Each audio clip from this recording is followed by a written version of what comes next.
Le 18 décembre 2023, un communiqué du Vatican est mis en ligne dans lequel le pape François annonce que désormais l'Église catholique va bénir l'union des personnes du même sexe.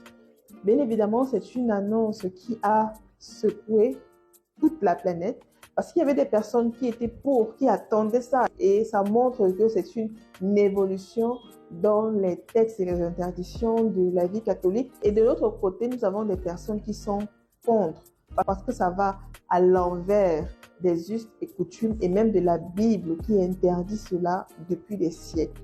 Qu'est-ce que cela signifie réellement la bénédiction des unions des personnes de même sexe pour l'Église catholique? Dans son communiqué, le chef suprême de l'Église catholique veut que l'Église catholique soit inclusive, c'est-à-dire qu'elle soit ouverte à tout le monde, sans distinction de religion, sans distinction de sexe, sans distinction de couleur, de choix politique et aussi d'orientation sexuelle. Mais qu'est-ce que ça signifie quand il autorise la bénédiction des personnes de même sexe?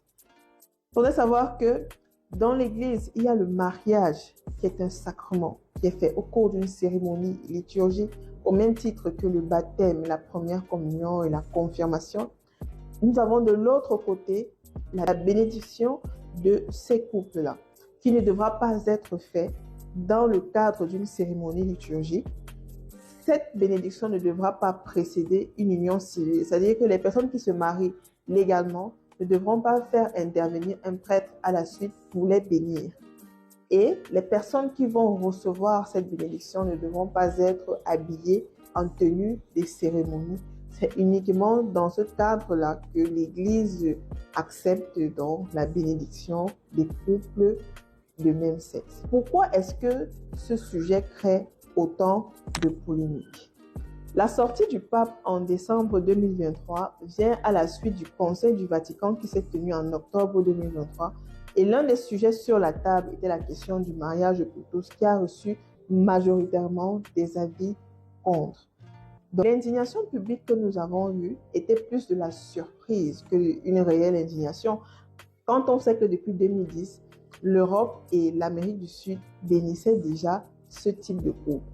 Et on s'est rendu compte que les prêtres qui se sont ouvertement prononcés contre ce type de pratique viennent majoritairement d'Afrique. La raison qu'ils ont mis en avant était que pour la majeure partie des pays d'Afrique, cette pratique est encore illégale et qu'ils craignent plus la réaction des autorités administratives de leur pays et des chefs traditionnels que les conséquences de cette pratique en elle-même.